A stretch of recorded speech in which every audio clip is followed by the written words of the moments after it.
You know, I always believed a father was supposed to protect his daughter, not put a price on her. I'm Lina, and I grew up in a small town where everyone knew everything about everyone, but no one knew what was happening inside our house. To the outside world, we were just another struggling family. My mother passed away when I was 10, and since then, it was just me, my little brother Jamie, and our father, a man who used to laugh with us, read us bedtime stories, and make pancakes on Sundays. But that man was long gone. He changed. Maybe it was the debt. Maybe it was the grief. But one thing was clear. Love had no place in his heart anymore. Only desperation did. By the time I turned 17, things got worse. The debt collectors started coming to the door. I could hear the yelling through the paper-thin walls. Then one night, everything changed. He called me into the living room. He didn't even look at me, just lit a cigarette and said, "You're old enough now. You're beautiful. You can fix this mess." I thought he meant getting a job, maybe dropping school. But what he meant was something far worse. "I've arranged something," he said. "A group of wealthy men. One night, one of them will make an offer. You'll marry whoever bids the highest. Simple." My knees gave out. My own father was putting me up for auction. I screamed. I cried. I begged. But he walked away, as if I was nothing more than a tool to fix his mistakes. The next day, he drove me to a mansion outside the city. "Behave," he whispered, "or Jamie pays the price."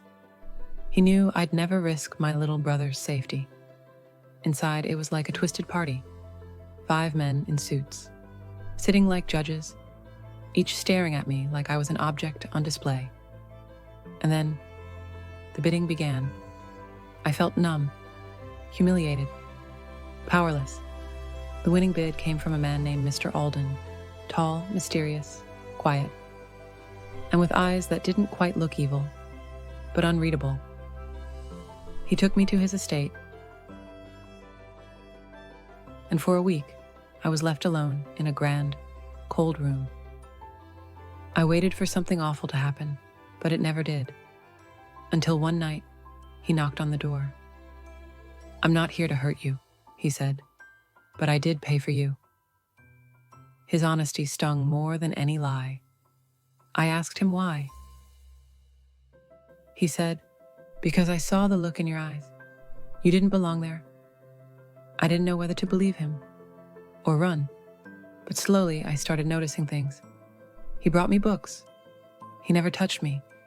He asked questions, real ones, about my dreams, my life, Jamie. He listened. Then one day, I found an envelope hidden in the desk drawer. Inside it was a contract, a fake marriage agreement. He never intended to keep me. He had bought me to protect me. "I only wanted to get you out," he admitted, "but I knew your father would never let you go freely." I didn't know whether to scream or cry or hug him.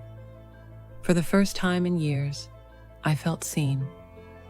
In the weeks that followed, we began pretending to be married. For the public, for the cameras, for his reputation. But in private, we laughed, we shared stories, we even cooked together. And somewhere in between all the pretending, I forgot it wasn't real. Then, one evening over dinner, he looked at me and said, "You're free to leave now. I've arranged protection for Jamie. You can go live your life." My heart dropped. Because by then, I didn't want to leave. Not because I was trapped, but because, for the first time, I had found someone who treated me like I mattered. But I had to make a choice. My life, my dreams, or the man who saved me and asked for nothing in return. That night, I packed my things, walked to the door, and just before stepping out, I turned to him and asked, "Did I mean anything to you?" He hesitated, then said, "More than I should admit. I left anyway. I needed to find myself, not as someone's daughter or someone's wife, but as me." Months passed. I got into college. Jamie and I lived together in a small apartment. We were safe. We were healing. And then, on my graduation day, there he was, Alden, standing at the back of the crowd with the same unreadable eyes, holding a bouquet of daisies. My favorite. I ran to him, hugged him like I never let go, and whispered, "This time, it's my choice. I don't know if what I did was right or wrong. But when you've been treated like trash, and someone shows you kindness without asking for anything back, you don't forget that." So what would you have done if your own family turned their back on you, and a stranger showed you what love could really look like? Would you have stayed or walked away forever?